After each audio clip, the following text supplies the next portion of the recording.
안녕하세요. 연세 아이아기 교정치과 대표원장 치과의사 유성훈입니다. 지금부터는 약간 응용 단계로요. 치아관리 정보를 통해서 SNS 팔로워를 키우고 제가 책을 내기까지의 과정을 잠시 설명드리도록 하겠습니다. 제 이름에 책이 나오고요. 제일 뿌듯했던 순간이 언제냐면 대형 서점에 제 책들이 놓여 있는 거예요. 물론 지금은 없어졌어요. 이게 되게 시류가 빨리빨리 흐르고 저게 다 출판사에서 이렇게 어느 정도 투자를 해서 저 자리를 얻는 거거든요. 어쨌든 저 사진 지금 보면 셀카잖아요. 제가 사람들이 막 없는 틈을 타서 살짝 가가지고 좀 부끄럽잖아요. 살짝 찍은 건데 저 때 막 전율이 느껴져요. 그리고 예스이사 이런 사이트에서 주간 베스트에 막 지금 보면 옆에 이제 오은영 선생님도 있고 여러분 다 육아인들은 다 아는 삐뽀삐뽀 119랑 이렇게 이 동률 레벨에 있는 이때가 아주 저는 희열을 느꼈었습니다. 여러분도 이런 신기하고 설레었던 기분을 한번 느껴보셨으면 좋겠습니다. 이 출판에 대해서 살짝 살펴보려고 하는데요. 출판을 하는 방법은 크게 3가지 정도가 있어요. 첫 번째로는 자비 출판이라고 해서요. 이거 그냥 돈 많은 사람들이 하면 됩니다.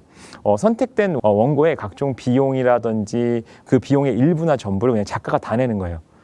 내 돈 내산이에요. 그러니까 그냥 내가 책을 다 사버리는 거예요. 왜냐하면 출판사의 목적은 책을 내서 책을 파는 거거든요. 근데 내가 다 사버리겠다고 계약해버리는 거예요. 그래서 한 500만 원에서 1000만 원 정도의 비용이 들더라고요. 근데 이건 누가 많이 하시냐면 이제 병원이나 가게를 하시는 분들이 이제 자기 이름으로 책이 같이 검색되기 원하시는 분들에서 이렇게 많이들 하시죠. 또 하나의 두 번째 방법은 자가 출판이라는 방법이 있어요. 이거는 이제 우리가 노력으로 이제 해결하는 거예요. 그래서 작가가 모든 출판 과정을 직접 하는 거예요. 그래서 이런 사이트들이 있거든요. 뭐 북쿠크, 퍼플, 뭐 유페이퍼 이런 회사들이 있는데 인쇄비만 자기가 지불하면 되겠죠. 그래서 무료이거나 뭐 100만 원 미만의 이제 비용이 들죠. 그래서 사이트 들어가 보면 이렇게 있습니다. 그래서 이런 데 가서 책을 만드는 방법도 있고요. 제가 원했던 거 바로 이제 기획 출판인 거예요. 이거는 출판사가 자체에서 이제 처음 아이디어를 내고 그러고 나서 이제 원고의 집필을 저자한테 의뢰를 해요. 이거 해주십시오 하고. 그래서 보통은 이제 유명인이나 베스트셀러 작가한테 그 의뢰를 하는 형식이고요. 출판비가 당연히 안 들죠. 심지어 돈을 줘요, 저한테. 선인세라 그래서 미리 책 팔릴 거의 일부를 저한테 줍니다. 그걸 받고 나서 이제 책을 쓰기 시작하는 거죠. 그래서 저는 이게 너무 하고 싶어가지고 블로그 활동을 열심히 했어요. 그래서 지금이야 이게 벌써 한 5, 6년 전, 5, 6년이 뭐야? 6년 전인가 보다. 어쨌든 이 블로그를 막 했는데요. 블로그를 하게 된 계기는 제가 이제 딸 쌍둥이를 공중보건의 시기에 낳았어요. 제가 육아에 가담할 수밖에 없었는데 너무 답답하더라고요. 힘들고.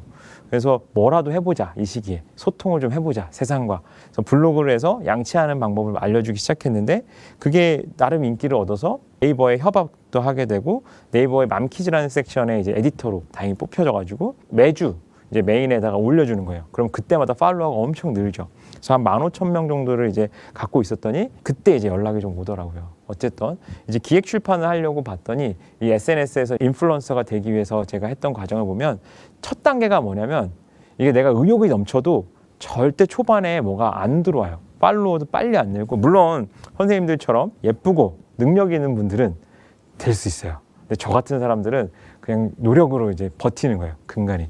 매미의 허물을 벗는 건데 이 매미는 5년 동안 애벌레로 있다가 매미가 한 달 산대요. 그런 시간을 묻는 시간이 필요한 거예요. 이제 시간을 묻는 시간은 어떻게 생각하면 되냐면 내가 기회가 왔을 때 담을 수 있는 그릇을 만드는 시기라고 생각하시면 될 것 같아요. 그래서 저도 그때 막 블로그를 하고 있을 때 우연히 홍해걸 박사님이 하시는 채널의 이 방송이었는데 뭐 그냥 인터넷 방송이었어요. 여기 오른편에 계신 이 지금 요 선생님이 되게 유명한 인싸예요. 육아빠라 그래서 육아를 하는 정신과 의사신데 지금 유튜브에서 한 10만 정도 이제 팔로워가 있고 어쨌든 이분이 이때는 여기서 방송을 했었어요. 근데 이분은 우연히 사석에서 알게 됐는데 제가 이런 블로그 합니다 이랬더니 저한테 한번 나와달라는 거예요. 그래서 그럼 언제든 좋죠 했는데 내일 나와달라요. 내일. 알고 봤더니 빵꾸가 난 거예요. 게스트가. 그러니까 저는 이제 기회를 그때 얻은 거죠. 이 준비가 다 되어 있으니까 나가서 저는 이제 제가 쓴 컨텐츠만 얘기해주면 되는 거니까 얼마든지 가겠습니다. 그래서 빵꾸 날 때마다 제가 채웠죠. 그러다 보니까 또 다른 기회가 생기는 거예요. 이분이 또 추천도 해주기도 하고. 그래서 쌓여있는 게 많으면 그 기회를 계속 놓치지 않을 수 있어요. 강의들을 계속 할 수 있고. 그리고 또한 우리가 구강 전문가로 있기 때문에 굉장히 좋은 위치예요. 전문가라서. 그리고 이렇게 하다 보면요. 되게 웃긴 게 이 강의를 기획하고 이런 사람들도 이제 누군가 새로운 연자를 발굴하는 게 자기 잡이에요. 근데 레퍼런스가 있는 사람을 좋아해요. 그러니까 먼저 해본 사람. 제가 방송을 하다 보니까 네이버에서 또 연결이 되고 네이버에 있다 보니까 뭐 백화점 문화센터에서 연락이 오는데 백화점 문화센터 되게 웃겨요. 롯데백화점에서 먼저 연락이 오면 그 광고를 보고 롯데백화점 광고를 보고 현대백화점에서 또 연락을 줘요. 그 현대백화점 광고를 보고 뭐 신세계에서 뭐 이런 순서예요. 되게 웃긴데 어쨌든 계속 꼬리에 꼬리를 물고 강의가 생기는 거죠. 근데 이럴 때쯤 막 한참 활동을 할 때쯤 출판사에서 연락이 오더라고요. 그래서 왔구나. 그래서 마케팅 기획서를 딱 받고 근데 처음 제목이 보면 소아치과 119로 해서 이건 안 할 거예요. 그래서 어쨌든 지금의 책 내용을 하게 됐고 그러다 보니까 이런 환경에서도 강의를 하게 됐고 기부도 할 수 있는 기회가 생기더라고요. 강의를 많이 하니까 제가 강의를 그러면 기부하는 방향으로 하면 어떨까요? 강의할 때마다. 그래서 이런 회사에서 같이 이렇게 기부를 하기도 했습니다.